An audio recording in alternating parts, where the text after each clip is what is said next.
Aside from having to do a media day, how is your day going?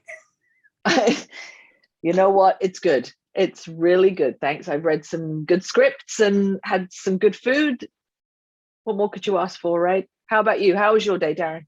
So far, so great. You are interview number 2 of 4, but I'm going to say maybe the most well-spoken of the interviews I'm doing today. So, no pressure. Oh, okay. Uh-oh. We're in the heavy metal genre a lot today. So what can you do? Okay. But I get it. As a licensed investigator, I enjoy watching shows to see what techniques go into preparation for roles. Did you shadow people before taking this role? Well, we were in something called, I don't know if you've heard of it, a pandemic. Yeah, once or twice. Yeah. Right. I think it's been thrown around a bit. So we weren't really allowed to shadow people. I wasn't allowed to hug people, lick anyone's face. It's not my usual way of doing things. Sure. So we had to do everything on Zoom, but the producers were good enough to set up a meeting with I believe he's retired detective, who kind of walked us through the things that would have happened once you get that call that there's been a murder.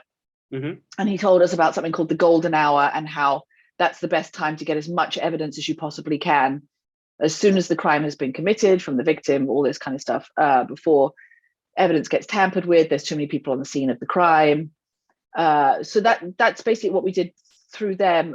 Personally, what I did is I read a couple books. One was written by a woman who was in the police force.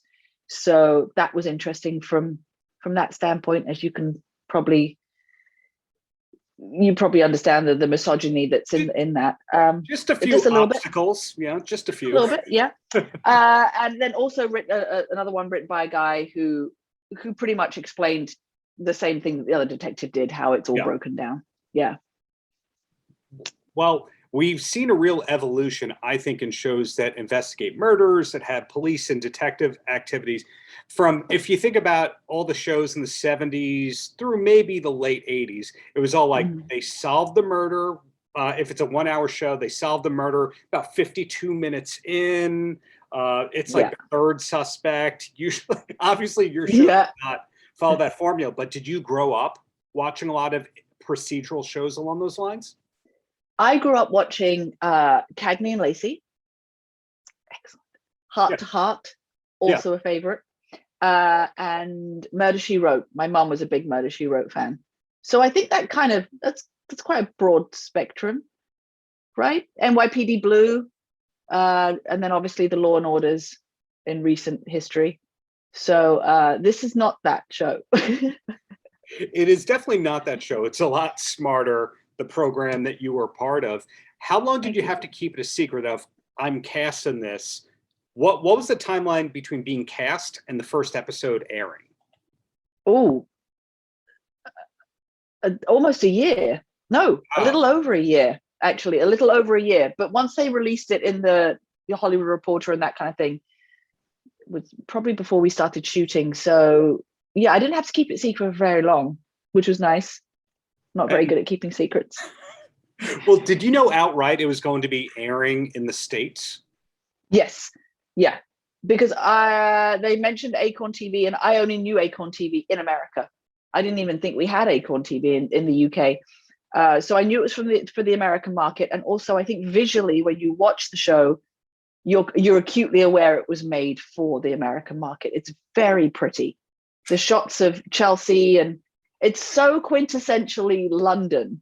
Like there's double-decker buses and the London Eye, and you know what I mean? It's like, yeah. So I think it's made for the American gaze more than the British one. Wow, that's an interesting perspective there. Acorn, that channel means you're basically a cultural ambassador, whether or not you want to be. Good. I was hoping to be. My mother will be so proud. And then you mentioned the Hollywood Reporter. That's one of those outlets that they have to break the story that the project exists. And until they do, it's them and deadline.com. Until they do, you're not allowed to talk about it. In your case, are you allowed to talk about what's next? Or is this show the tunnel vision, the only thing you're working on? And so help us God. Right now, do you mean?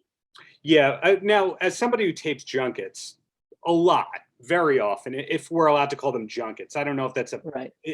impolite term, but you'll talk to people and they go, "Oh, I filmed that like 4 years ago. I've done Right. 6 movies since then. You're gonna have to Yeah. remind me." Yeah, no. I mean, we shot this last spring, and I've just got back from Los Angeles. I was shooting a new Apple TV show in Los Angeles, so that was fun. But that's something completely different. That's a kid show. It's a completely different character, a completely different genre. So it's the first time in my working career that I've done something that my daughter can actually watch. So that's good. Well, that It also may be the only thing. It may be the only thing until she's older that she can actually watch.